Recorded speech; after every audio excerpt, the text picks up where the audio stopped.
Assalamualaikum warahmatullahi wabarakatuh. Perkenalkan, nama saya Nadia Viva Putri dengan NPM 2321020255 dari kelas HTNB semester 3. Di sini saya akan menyampaikan materi ke-6 yaitu Lian ila Zihar untuk memenuhi tugas mata kuliah Fikih Munakahat dengan dosen pengampu Bapak Dr. Hervin Yoki Pradikta MHI.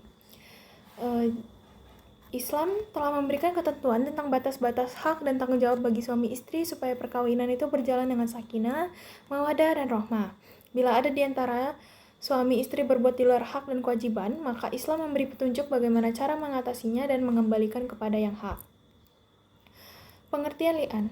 Li'an ini berasal dari bahasa Arab, yaitu la'ana, berbentuk masdar dari susunan fi'il, kata kerja, la'ana, bala'ana, laina yang berarti jauh, laknat, atau kutukan.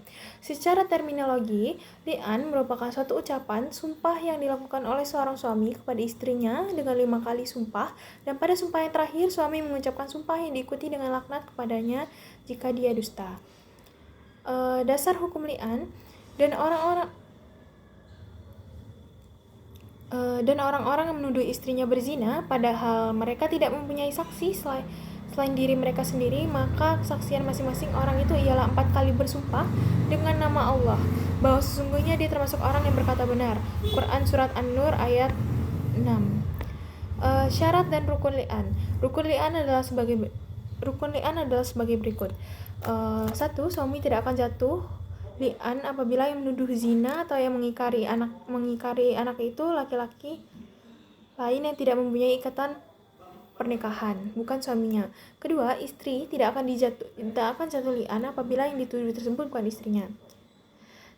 C. Sigat atau lafaz li'an, yaitu lafaz yang menunjukkan tuduhan zina atau pengingkaran kandungan kepada istrinya. 4. Kesaksian yang dikuatkan dengan sumpah. Syarat li'an.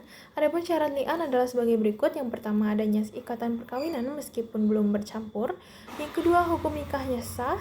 Yang ketiga, suami dan istri memiliki kelayakan atau kecakapan untuk bersaksi, yaitu mereka berdua berdeka, berakal, balik, muslim, bisa berbicara dan tidak dibatasi dalam menuduh.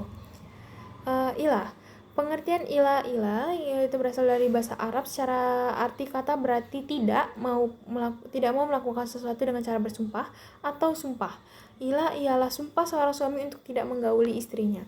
Dasar hukum ilah yaitu tidak ditemukan dalil dalam bentuk ayat Al-Quran yang secara tegas melarang melakukan ilah. Demikian pula tidak ada larangan dalam hadis Nabi tentang ilah. Rukun dan syarat ilah. Rukun dari suatu perbuatan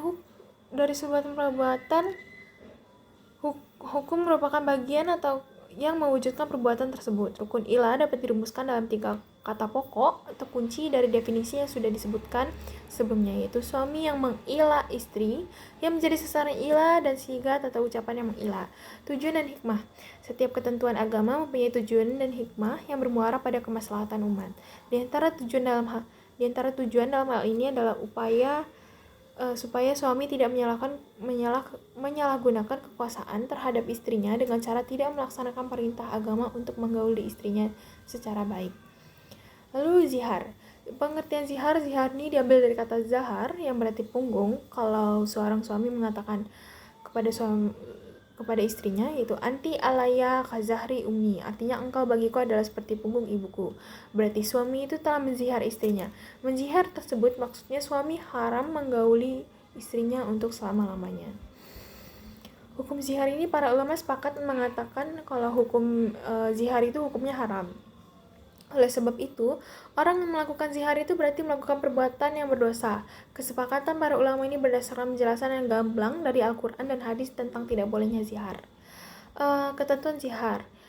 Yang pertama itu pernyataan. Zihar itu harus dinyatakan secara jelas dan tegas oleh suami. Misalnya, suami mengatakan engkau seperti ibuku.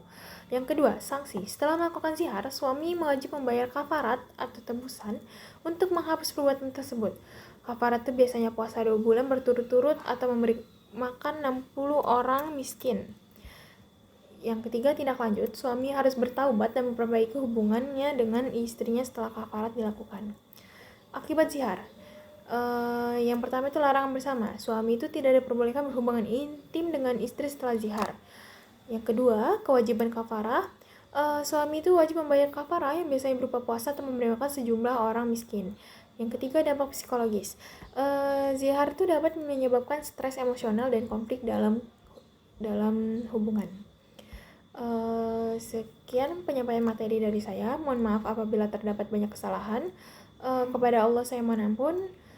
Wabillahi taufiq wal hidayah. Wassalamualaikum warahmatullahi wabarakatuh.